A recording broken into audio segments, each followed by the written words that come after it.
Hello Horus Heresy fans, welcome to Heresy, the Horus Heresy talk show. In this episode we're going to be talking about how every Horus Heresy Legion will play on the tabletop in just 25 minutes. So every army in the Horus Heresy when we're talking about Space Marines is similar and has a very similar base, but they do have some defining things that change the way that they play. And although you could in theory build any army any way you want, and you could build every army quite similar or every army completely different, you can certainly use absolutely any unit that you like the look of or the way it plays in absolutely any legion at all, with the odd exception from things like Right to War. The Warlord traits, the advanced reactions, the Right to War, the unique armories, and the unique units of each legion really do influence how the army works. So we're going to talk about how each army works. Now, this is not about necessarily the flavour or the lore of the army, but this is more what the rules support and what the units support each army doing successfully to put an effective force on the table. Now, luckily, one of the things I really, really love about the design of Horus Heresy and Horus Heresy 2 in particular is that these things actually go together really well. So they've done a really good job of writing the rules for each legion so that they are effective rules that make sense, but you also want to use them because they also match the lore. They've done a really good job of that. So none of the legions we're going to talk about don't play like you want them to play. So that actually makes this episode really easy because, I'm not going to tell you that any of the melee armies are better with guns or anything like that, which is really cool. Do remember, in some case, the Right to War can radically alter your army composition for some of these, and I haven't gone into those in specific, but you obviously want to watch out for them. But this is just a general idea of how each legion's going to play, and this is particularly helpful maybe if you've not chosen a legion yet, particularly helpful if you maybe don't know a lot about the legions of the Horus Heresy, or you maybe even don't have any background in 40k. Should give you a very brief overview in under 25 minutes of what each one of these does without having to listen to every individual review on every single legion that's out there already. So let's get to it. Let's start with the Dark Angels. So the Dark Angels have got lots of rules. They have the hexagrammaton rule, which gives different parts of the legion different rules. So really the rules for Dark Angels don't particularly force you down any one particular playstyle. Most of their stuff is offensive in nature, not defensive, but they don't really force you down any playstyle. And as legions go, they've actually got a lot of rules. Like, their entries in the book are way bigger than everyone else's. So really, if you want to play Dark Angels, you can pretty much do whatever you want. You can build them to be good at anything. You can do lots of different things. You can include lots of different types of units if you want. You can really have that army, the way the army performs really match whatever theme that you've got in mind. So they're very flexible, but not in a sort of jack of all trades bad way. They've got a sub-theme of using plasma weaponry, which is really good. So you're certainly going to want to lean on that, getting those plasma things in there. But also a sub-theme of swords, quite specifically for melee as well, because they got the whole paladin vibe going on. So you can lean into either of those. But really, you can build Dark Angels to do pretty much anything. And in fact, if you collect them, you might want to build them to do lots of different things as well. White Scars next. So White Scars have got a very, very solid theme. They like going fast, and they like bikes, both of the ground and flying variety. So their rules are based on lightning assaults. They, better at going first, better at seizing the initiative. Their stuff really drives them, down the road of putting things on bikes. Their rules play into that. Even their Primarch can ride a jet bike as well. So if you're playing White Scars, the likelihood is you're going to be theming your force around bikes to take advantage of their rules. You're obviously going to have other things in there as well, but it's strongly going to focus on them to make sure you're getting the best out of their rules. Space Wolves. So Space Wolves' main thing is all their infantry can run and still do stuff at the same time. So their infantry on foot are faster, and they are also focused around being very good in melee as well. Lots of rules around making them better in melee. Lots of their unique units have things that make them better in melee, even when they get charged, because of the amount of counter-attack rules they've got. They've also got their frost power weapons as well. They're very good in a fight, and their infantry are very good at moving around the board. You still probably want to get them there in transports ideally as well, so your army's probably going to be focused around lots of men trying to get into combat, and probably using some vehicles to do that. But once they're out of the vehicles, they're still quite mobile as well. They've also got their own unique characters, chaplains and rune priests as well, which, are powerful. You'll want to put them in the army. They also really work well with the theme. but largely you are a melee-focused infantry army, and you are going to want to support that with your standard support stuff. But that's what you're going to be trying to do: get some infantry into combat and chop people up with all your frost power weapons. Imperial Fists next. So Imperial Fists are kind of good at everything in a lot of ways. So their main rule gives them +1 to hit with bolt weapons, but bolt weapons can come on a whole variety of different units. And certainly a lot of the weapons you want to be taking in the game aren't bolt weapons as well. So, it doesn't apply to everything. So they are mostly want to be standing there stoically defending, blazing away with guns, although they do have this like Crusader sub-theme as well, and they've got the Phalanx Warders who are special breachers with shields. So playing into their theme, although they don't particularly do anything in-game as defensive as their rules, as their flavour would suggest, that they're really a shooty army. You do have the option for, you've got your shooting guys standing there blazing away, and if the enemy comes towards you, you've got your melee forces to break them on when they come at you as well. So you can run these armoured, you can have them as infantry, whatever you do, but they're mostly a shooting army with some defensive abilities. Blood Angels next. Unsurprisingly, they favour melee very heavily. They're very good at melee, and they've also got this theme of going very fast because they've got lots of guys who like to use jump packs, and also they like deep striking as well. So, descending like angels upon the battlefield and killing everything with some combination of melee weapons, and also fire is a little sub-theme in there for them as well. So again, there's a melee-focused army, so you're going to want to focusing largely on your infantry, on your specialist infantry like Crimson Paladins, but also any kind of melee infantry are really good.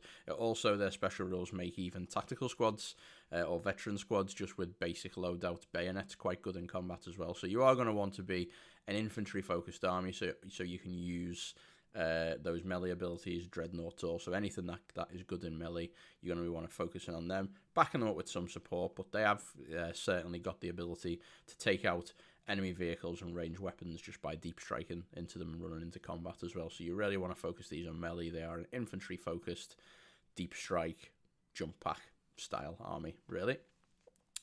Then we got the Iron Hands, the Legion that I'm painting right now. So these are kind of focused on being tough. They're focused on making everything tough, whether it's Marines or Dreadnoughts or vehicles. They're really themed around being as tough to kill as possible, and even the special units reflect this because they get feel no pain and that kind of stuff. Now, they don't have the greatest offensive options. They have nothing particularly special about their offense, and their specialist units actually don't get the greatest weapon options either. But they are really a shooting army still.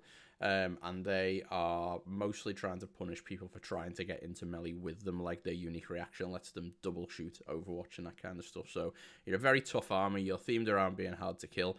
You're going to want to lean into that, whether that's with making your Marines even tougher with things like apothecaries, or whether you're going to want to make vehicles tougher by leaning into the way they do that.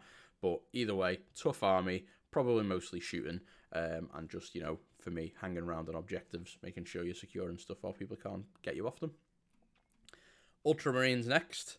So Ultramarines are, again, primarily a shooting army in terms of rules. Their rules give them bonuses to hit when lots of them are together and shooting at things, and they like standing close to each other as well.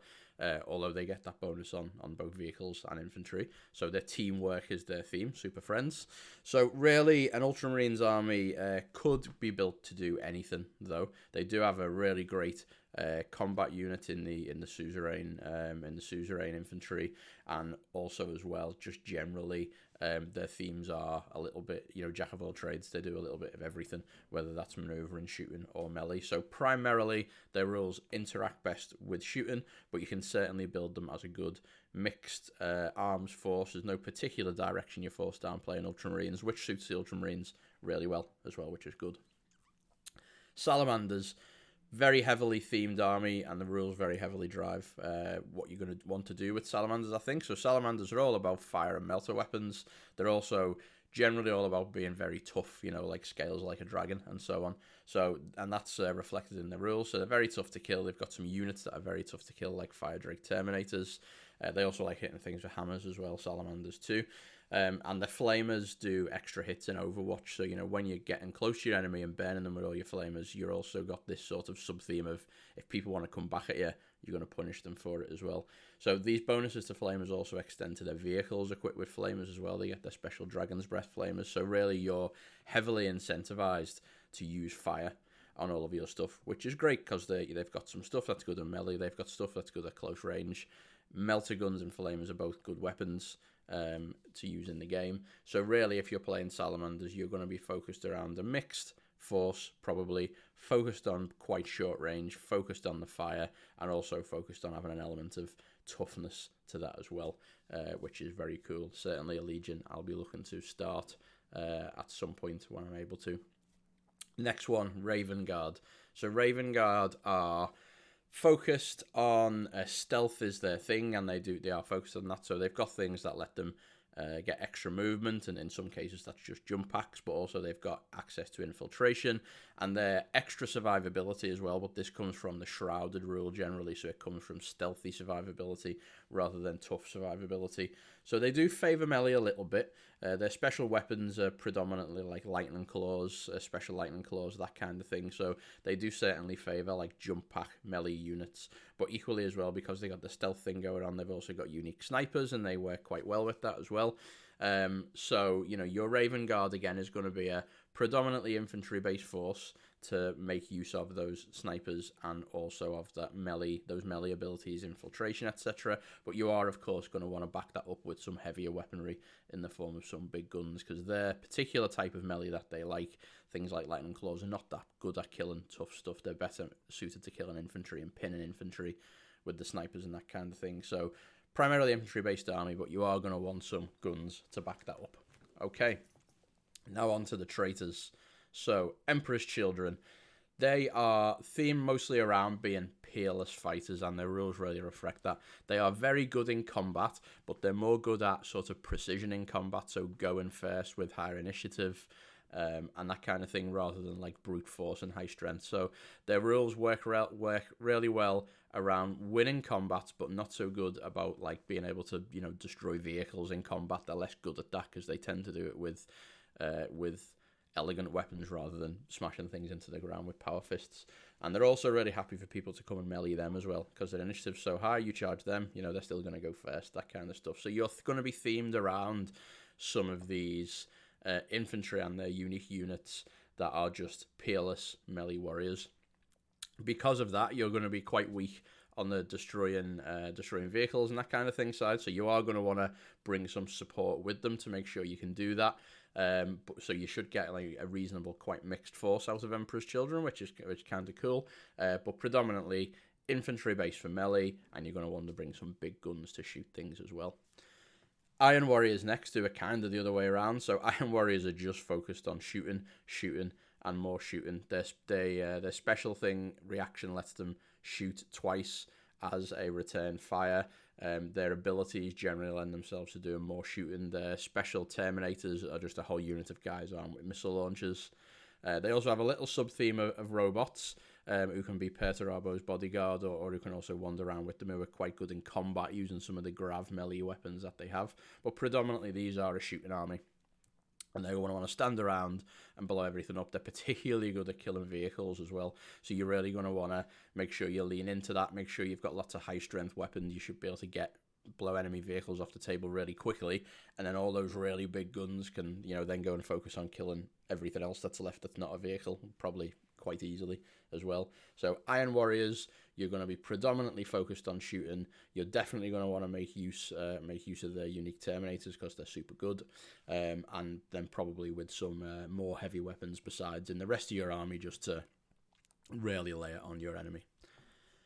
Night Lords. So Night Lords bonuses mostly come from outnumbering people, and also from, you know, your enemy fail morale tests and pinning checks. So a lot of their units have got fear, and you're really going to want to lean into these to get the bonuses out of their rules. So one way you can do this is by making sure your units are quite big. So units of 20 men are quite a good thing for them, because it means they get their bonus. The other way you can lean into it is by like taking lots of pinning weapons in your army. So whether that's snipers, or whether that is like, you know, missile launchers with frag for pinning people or whatever, you know, you can pin these things and get your bonuses as well.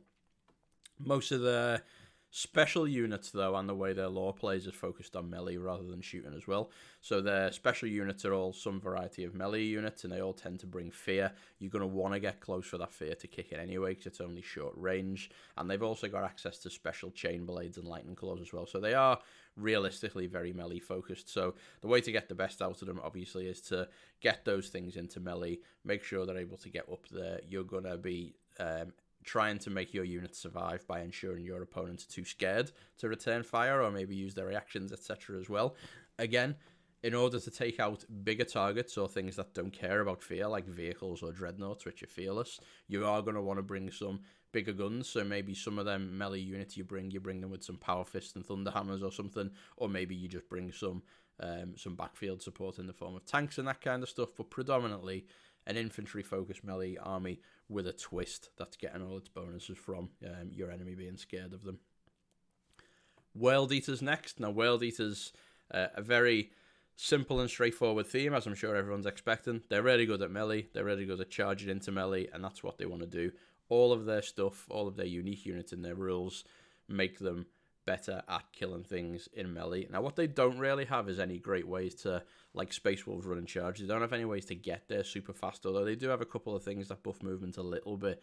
They're not super good at getting there, so you are definitely going to want transports for these guys. But this is predominantly going to be a melee-focused army using all their unique units or all the non-unique units and some support. You're definitely going to want to have transports to get there and just get stuck into your opponent. They certainly have the ability to take vehicles out in melee as well, so if you wanted to not focus on gun support, you quite happily could do that, but equally bring in some range support for them, so you're not just melee would also be a great idea as well. Death Guard next. So Death Guard, their focus is on remorselessly moving forward always. Now, they do have some things to make them more difficult to kill, but this mostly involves resistance to things like instant death or fleshbane and that kind of stuff, so they're not necessarily always harder to shoot than something like Iron Hands, who are actually just harder to kill. What they are good at is not being stopped, so they can always move even if they're pinned, regardless of terrain and that kind of stuff, so they're always grinding forward. And they bring a lot of chemical weapons is their thing, and you know the good news is these are also great, so they're very, very good at killing lots of Marines very quickly. A bit less good at killing things like Terminators, but you know, really good at killing power armor Marines really quick. So their chemical weapons, you're going to want to get them close to do that. Obviously, they're close range, and Death Guard are quite slow as well. So you probably also do want to transport a lot of these guys up the field in some kind of transport or a deep strike assault or whatever. Once they are down on the table, though, your opponent's got to kill them to stop them, basically. You're not going to stop them by doing other things, and your opponent's generally going to have to do that without the help of any sort of fleshbane weapons that they've brought as well. They've also got some really good melee-focus units as well. 2 different kinds of special Terminators, which both have amazing looking models too. So really for Death Guard, I think you're going to want to use your infantry and their chemical focus and also some of that melee to take out the opponent's infantry. And then you just, those things though are not very good for killing enemy vehicles. So you are, again, like a lot of these armies and traitors, are going to want to make sure you bring some shooting backup or some differently equipped melee units that are able to take out some of those bigger targets, tougher targets in combat as well. Thousand Suns next. So Thousand Suns thing is mostly around psychic powers. Now, not necessarily psychic powers in the traditional sense we've seen in older games. Lots of different psychic abilities, lots of which need a psychic test to go off. Sometimes they will go off, sometimes they won't. That's the price you pay for playing Thousand Suns. What they are good at is they bring lots of force weapons, which means lots of very high strength, so they can instant death lots of things and they wound things very easily. So really they are an infantry-focused force because, you know, vehicles aren't psychers generally. So you're going to be bringing lots of infantry to get those psychers on the table, those special units with their special force weapons on the table. Probably going to want to be bringing more characters than usual because you're going to want to bring those characters as psychers as well to get more access to those psychic powers and also to play with the theme of Thousand Suns as well, which is quite powerful. And so you're going to be doing a lot of melee as well. So although they've got some cool anti-infantry guns, they are mainly focused on psychic powers and melee, which makes them mostly infantry. Again, Mostly focused on non-vehicles, but you do have access to Psyker Dreadnoughts as well, which is also a super cool thing. I very much doubt any army won't run at least one of those because they look so good. And you are going to want to bring some anti-tank support. So there's lots of ways you can do this. You can do it in melee, but equally, you know, bringing some guns with Thousand Suns as well wouldn't be a bad idea to make sure that those guys trying to get into melee have got some backup. Next, the Sons of Horus. So these are mostly focused on combat, and their bonuses apply in combat, but they're not so much like the World Eaters or like the Space Wolves, like heavily focused on being absolutely incredible in combat. That's not really how they work. So they are really a bit of a mixed arms force. They get Bane Strike Bolters, so it makes them better at killing Marines with bolters. And I think one thing that will be good for Sons of Horus is actually just, you know, normal squads with Bane Strike bolters that are also decent in melee when they have to charge. So I think they are driven down a bit of a combined arms route. Even though their rules are mostly melee focused, then they don't do enough to just only use that as the only thing that you're going to do. So I think Sons of Horus you can really go anyway with. Nice combined arms force. Definitely some melee units or flexible units to take advantage of the melee rules though. Word Bearers next. So Word Bearers, their rules generally make sure that they aren't going to run away and that they're going to win combats. That's the kind of the thing their rules go, you know, want them to do. You know, they are the original Chaos Marines, the original Corrupted Marines. They've got pinning guns with breaching. They've got lots of different stuff going on, but predominantly, again, they're predominantly a melee-focused army or a short-range focused army. You know, they can take lots of psychers with psychic powers, so you're going to want to do that with some characters. You're going to want to use those Galvor back because they're really epitomise what the Legion's about, and they're very fast-moving, hard-hitting, tough melee troops as well. So again, very melee-focused army, but also focused on the psychic powers as well to add some flexibility into that. And I think that's where the core of most of these armies are going to be. And I'm going to say it one more time, they are going to need some support to kill some of the bigger things. So whether you either focus on combat units to do that or bring some guns, you're definitely going to want to do those things too. And last but not least, the Alpha Legion. So their themes don't really drive them to any particular thing, so their rules quite generic and can affect anything, which is very good for Alpha Legion because they don't really do any one thing. So these are probably the purest combined arms force rule of all the legions because it doesn't give them any bonuses in particular. You can do anything you want, which is interesting because they can also use a unit from anyone else's special units as well. So whether you bring a unit of fire drakes for melee or a unit of tyrants for shooting cyclone missile launchers or whatever else you bring, you can really do what you want with them. You can make them combined arms, you can focus on melee or ranged. No particular direction for Alpha Legion, which is probably the most Alpha Legion thing of all. And there you have it. Every Horus Heresy Space Marine Legion described in under 25 minutes. Hopefully that was really useful to you guys. Hopefully it helps with your choices, or maybe just getting to grips a little bit with what each of these legions does and how it plays. If it was useful, please do leave me a comment, like or subscribe. It means the world to me. It really lets me know that the content I'm producing is of use to someone and people are enjoying it. That'd be really lovely. And now before we sign off, I'm going to leave you with a quote from Perturabo, and I think this is an awesome quote, but it's also super relevant to all Space Marine Legions in general, I think. Tell them ruin has come to their world, death, despair, and red war. Tell them their hopes and pride have come to nothing. Tell them their empty whispers fall upon deaf ears. Their gods are dead, human reason has killed them. Tell them the angels of death have come. Tell them nothing can save them now. Bye-bye.